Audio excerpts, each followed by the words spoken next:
अगला टॉपिक जो हम लेने वाले हैं वो है ग्रेगर जॉन मेंडल। इसमें हमें मेंडल की हिस्ट्री।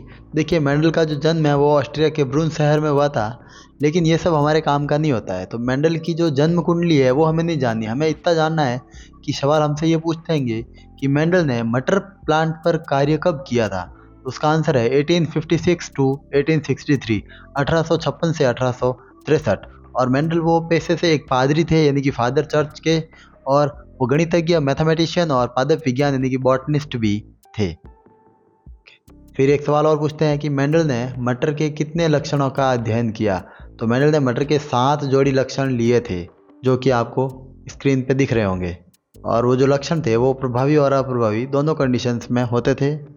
इसके बाद हम देखेंगे मेंडल के जो नियम थे उनकी आगे खोज किसने करी थी। तो 3 व्यक्तियों के नाम हैं, Erich von Tschermak, Hugo de Vries और कार्ल कोरेंस। नेक्स्ट सवाल आता है, मेंडल ने मटर पादप को ही क्यों चुना। इसके 4-5 रीजंस है जो कि आपको अच्छे से याद रखने हैं। मटर का पादप है वो एक द्विलिंगी पादप है, यानी कि बाइसेक्सुअल प्लांट है, जिससे उसमें स्वपरागण और परपरागण यानी कि सेल्फ और क्रॉस पॉलिनेशन आसानी से हो सकता है। सेकंड रीजन होता है इस प्लांट का है वो साइज, यानी कि आकार बहुत ही छोटा है, जिससे उसको कम क्षेत्रफल में अधिक संख्या में उगा सकते हैं। नेक्स्ट है मटर में बीज बहुत सारे मिलते हैं, बीजों की संख्या है वो अधिक होती है, जिससे हमें रिजल्ट ज़्यादा से ज़्यादा मिल सकेंगे। और नेक्स्ट फोर्थ है जीवन काल छोटा। मटर पादप की जो लाइफ साइकिल है वो थोड़ी छोटी होती है, 3 से 4 महीने की, जिससे कि हमें ज़्यादा समय तक वेट नहीं करना पड़ेगा और अधिक से अधिक फसलें मिल जाएगी। पांचवा रीज़न है मटर का पादप है वो किसी भी मौसम में आसानी से उगा सकते हैं। एंड लास्ट है इसमें ऑप्शन कि गुणसूत्रों की जो संख्या है वो इसमें लिमिटेड है, 7 जोड़ी लक्षण ही होते हैं। अब फटाफट से बिना किसी देरी के हम स्टार्ट करते हैं एकल संकर संकरण या मोनोहाइब्रिड क्रॉस। देखिए, संकरण एकल संकर संकरण हो चाहे द्विसंकर संकरण हो, अगर इनकी परिभाषा याद रखें तो क्या कहेंगे हम। एकल संकर संकरण में ऐसा संकरण जिसमें एक ही लक्षण की वंशागति का अध्ययन किया जाता है, और द्विसंकर संकरण में ऐसा संकरण जिसमें 2 लक्षणों की वंशागति का अध्ययन किया जाता है। तो एक संकर संकरण को हम, मेंडल ने इसको तने की लंबाई के लक्षण से समझाया था, जो कि प्रभावी इसका लक्षण होता है लंबा और अप्रभावी होता है बौना। देखिए, जब भी हमें ये जो फ्लो चार्ट बनाना होता है, एक संकर संकरण द्विसंकर संकरण, उसका बेस्ट तरीका है सबसे ऊपर हमें लिखनी होती है जनक पीढ़ी, जो पेरेंटल जनरेशन है, जो कि हमारी क्या हो जाएगी लंबा और बौना, capital T into small T. और इनको हमेशा समयुग्मजी या होमोजाइगस यानी कि प्योर कंडीशन में लिखा जाता है। फिर पेरेंटल जनरेशन लिखने के बाद में हमें इनका करवाना है मियोसिस यानी कि अर्धसूत्रीय विभाजन। 11th में आप पढ़ के आ चुके हैं कि अर्धसूत्रीय विभाजन क्या होता है। तो इसमें कैपिटल टी है वो आधा हो जाएगा, और जिससे बनेगी हमें युग्मक पीढ़ी यानी कि गैमेटिक जनरेशन। और फिर उसका आपस में क्रॉस करवाएंगे तो हमें मिलती है F1 जनरेशन या F1 पीढ़ी, जिसको हम लिखते हैं कैपिटल टी स्मॉल टी। अब इसके अगर मैं जीनोटाइप या फिनोटाइप की बात करूं, तो जीनोटाइप अगर मैं अगर इसका फिनोटाइप देखूं तो इसकी जो सभी प्लांट मिलेंगे वो लंबे मिलेंगे, और इसका फिनोटाइप होता है ऑल प्लांट्स लंबे। और अगर इसके मैं जीनोटाइप यानी कि जीन प्रारूप की बात करूं तो वो होते हैं शुद्ध लंबे या अशुद्ध लंबे। तो हम देखेंगे कि ये विषम युग्मजी कंडीशन में है, कैपिटल टी स्मॉल टी है, तो इसका जीन प्रारूप हो जाएगा अशुद्ध लंबा।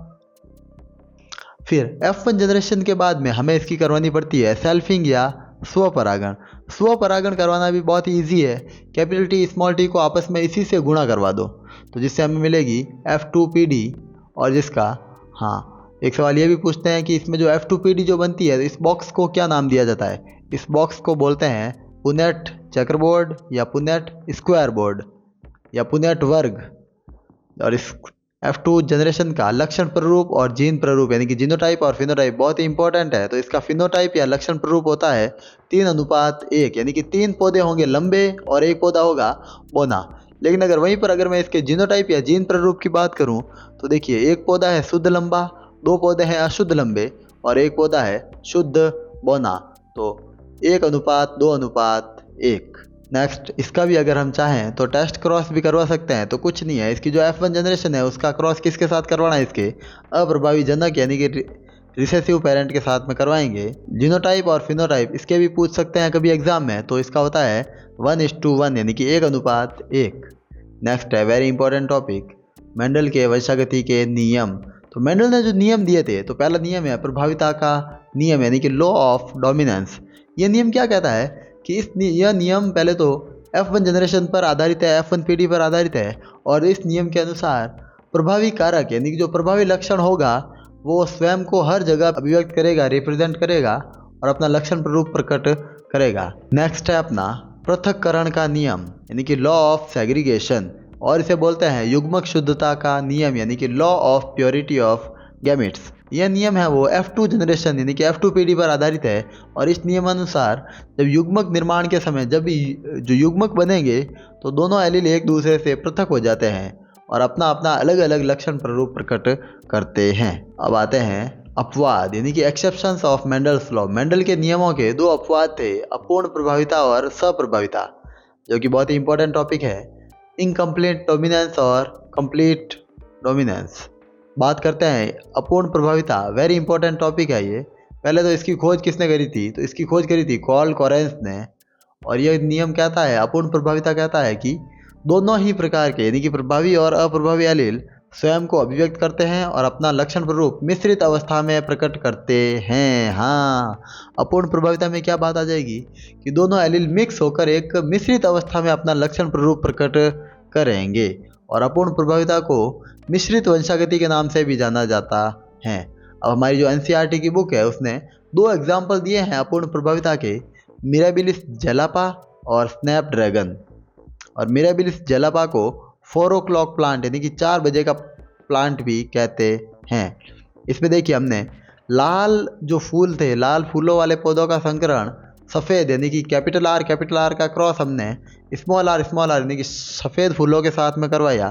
तो सबसे पहले तो हमने जनक पीढ़ी लिख दी ऊपर कैपिटल आर स्मॉल आर, फिर इससे हमने मियोसिस यानी अर्धसूत्री विभाजन से इसकी युग्मक पीढ़ी बना दी कैपिटल आर और स्मॉल आर। फिर जब इसका हमने क्रॉस करवाया तो F1 पीढ़ी में जो हमें फूल मिले वो ना तो लाल थे और ना ही सफ़ेद थे, उन दोनों ने मिक्स होकर गुलाबी फूलों का निर्माण किया।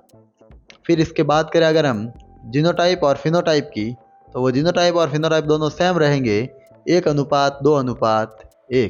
अपूर्ण प्रभाविता यही कहती है कि दो नए अलग अलग रंग मिलकर एक नया रंग यानी कि मिश्रित अवस्था प्रकट कर दे, उसी को कहते हैं अपूर्ण प्रभाविता। नेक्स्ट अपना टॉपिक है सहप्रभाविता। सहप्रभाविता में क्या होता है कि जब दो या दो से अधिक एलील एक साथ प्रभावी हो तथा दोनों अपनी अभिव्यक्ति दर्शाए, यानी कि अब बहुत सारे एलील आएंगे लेकिन प्रभावी कौन सा है वो पता नहीं होगा। और इसका बेस्ट एग्जाम्पल है अपना ABO रक्त समूह।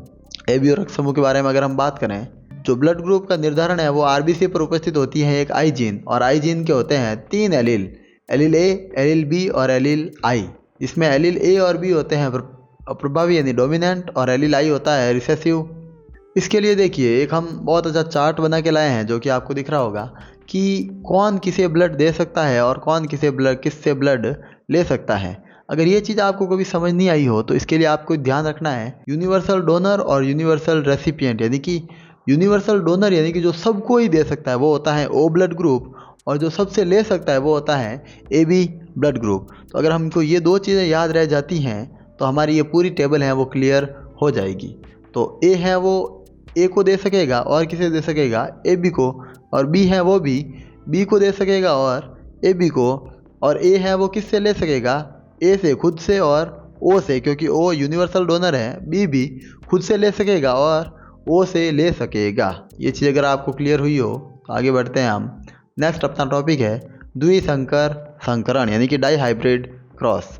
इसमें क्या होगा, ऐसा संकरण जिसमें दो लक्षणों की वंशागति का अध्ययन किया जाता है, और हम इसको समझेंगे बीजों के रंग और बीजों के आकार के लक्षण से।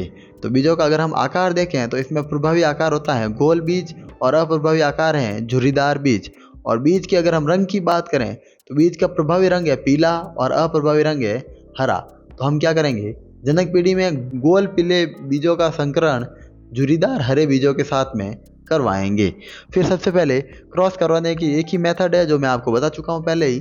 सबसे पहले इसका अर्धसूत्री विभाजन करवाते हैं तो कैपिटल R कैपिटल Y ये बनेगा, और झुर्रीदार हरे से स्मॉल r स्मॉल y बनेगा, यानी कि हमें मिल गई जनक पीढ़ी से युग्मक पीढ़ी यानी कि पेरेंटल जनरेशन से गैमेटिक जनरेशन हमें मिल गई। फिर इसका जब हम क्रॉस करवाते हैं तो गोल पीले बीज यानी कि मिक्स में अशुद्ध गोल पीले बीज हमें प्राप्त होते हैं F1 जनरेशन में।